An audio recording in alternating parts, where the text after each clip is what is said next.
Hello, howdy y'all, welcome back. It is time for part 2 of Snow White. Snow White is a Grimm's fairy tale. You can find part 1 and over 24 other fairy tales on my Storytime playlist on my channel.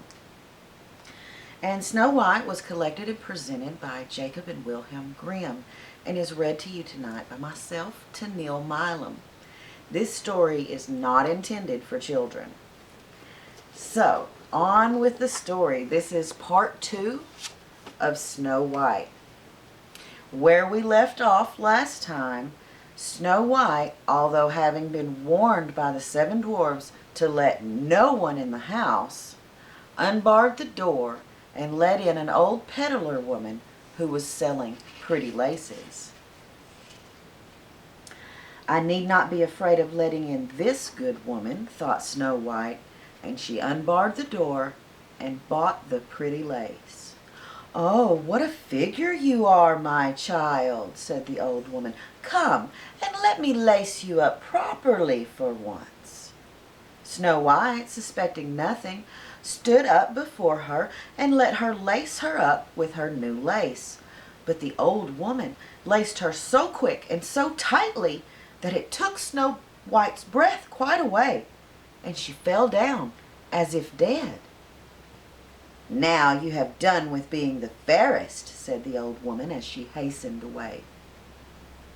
Not long after that, towards evening, the 7 dwarfs came home and were terrified to see their dear Snow White lying on the ground without life or motion. They raised her up, and when they saw how tightly she was laced, they cut the lace in two. And then she began to draw breath, and little by little she returned to life. When the dwarfs heard what had happened, they said, "The old peddler woman was none other than the wicked queen.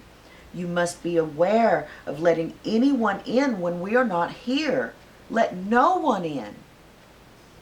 And when the wicked woman got home, she went to her glass, and she said, "Looking glass against the wall, who is fairest of us all?" And it answered as before, "Queen, thou art of beauty rare, but Snow White, living in the glen with the 7 little men, is 1,000 times more fair." When she heard that, she was so struck with surprise that all the blood left her heart, for she knew that Snow White must still be living. "But now," said she, "I will think of something that will be her ruin." And by witchcraft she made a poisoned comb. Then she dressed herself up to look like a different sort of old woman, and she went across the 7 mountains, and she came to the house of the 7 dwarfs. And she knocked on the door, and she cried, "Good wares to sell, good wares to sell." Snow White looked out and said, "Go away, I must let no one in."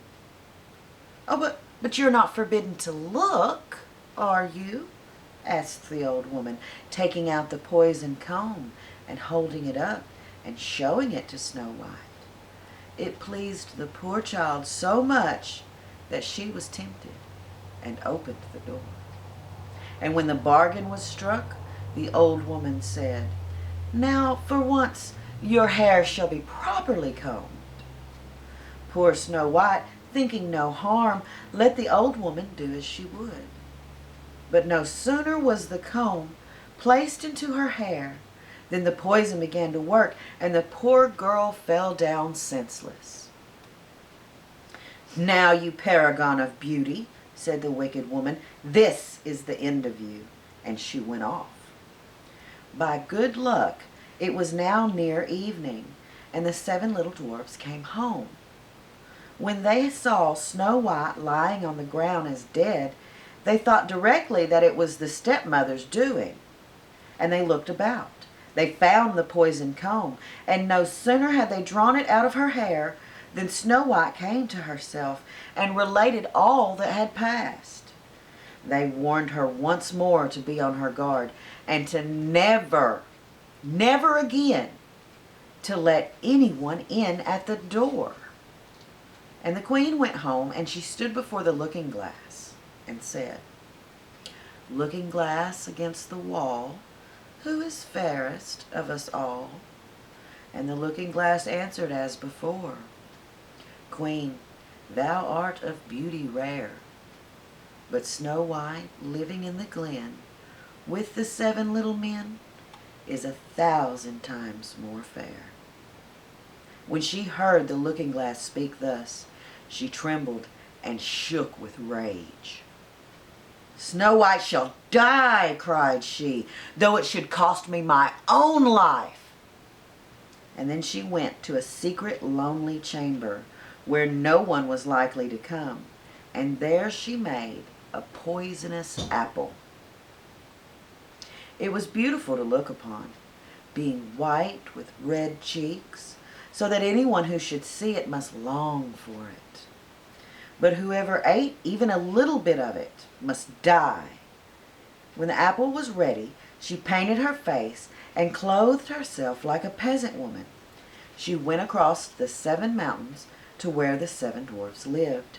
And when she knocked at the door, Snow White put her head out of the window and said, "I dare not let anybody in. The 7 dwarfs told me not to." "All right," answered the woman. "I can easily get rid of my apples elsewhere. There, I'll give you one." "No, no," answered Snow White. "I dare not take anything." Are you afraid of poison?" asked the woman. "Well, look here. I will cut the apple into 2 pieces, and you shall have the red side, and I will take the white one." For the apple was so cunningly made that all the poison was in the rosy half of it. Snow White longed for the beautiful apple, and as she saw the peasant woman eating a piece of it, she could no longer refrain, but stretched out her hand and took the poisoned half. But no sooner had she taken a morsel of it into her mouth than she fell to the earth as if dead. And the queen, casting on her a terrible glance, laughed out loud and cried, "As white as snow, as red as blood, as black as ebony, this time the dwarves will not be able to bring you back to life again." And when she went home, she asked the looking glass, "Looking glass upon the wall, who is fairest of us all?" And at last it answered, "You are the fairest now of all." Then her envious heart had peace, as much as an envious heart can have. The dwarves, when they came home in the evening, found Snow White lying on the ground, and there came no breath out of her, and she was dead. They lifted her up. They sought if anything poisonous was to be found. They cut her laces. They combed her hair, and they washed her with water and with wine. But all was of no avail. The poor child was dead and remained dead. Then they laid her on a bier and set all 7 of them around it, and they wept and lamented for 3 whole days. And then they would have buried her, but she looked still as if she were living with her beautiful blooming cheeks. So they said, "We cannot hide her away in the black ground." And they made a coffin of clear glass, so as it looked to be clear from all sides and they could see her. And they laid her into it, and they wrote in golden letters upon it her name, that she was a king's daughter. And they set the coffin out upon the mountain, and one of them always remained beside it to watch. And the birds came too, and they mourned for Snow White. First an owl, then a raven, and lastly a dove. Now for a long while Snow White lay in the coffin and never changed, but looked as if she were asleep, for she was still as white as snow, as red as blood, and her hair was as black as ebony. It happened, however, that one day a king's son rode through the wood and up to the dwarf's house, which was near it. And he saw on the mountain the coffin, and beautiful Snow White within it. And he read what was written in golden letters upon it. And he said to the dwarfs, "Let me have the coffin, and I will give you whatever you ask for." But the dwarfs told him that they could never part with it for all the gold in the world. But he said, "I beseech you, please give it to me, for I cannot live without looking upon Snow White. If you consent, I will bring you great honor, and I will care for you as if you were my brethren." And when he spoke so, the good little dwarfs had pity upon him, and gave him the coffin. And the king's son called his servants, and he bid them to carry it away on their shoulders. Now it happened that as they were going along, they stumbled over a bush, and with the shaking, the bit of poison apple flew out of her throat. And it was not long before she opened her eyes and threw up the cover of the coffin and sat up alive and well. "Oh dear, where am I?" cried she. And the king's son answered full of joy, "You are near me, my beloved," and related all that had happened. And he said, "I would rather have you than anything in the world. Come with me to my father's castle, and you shall be my bride."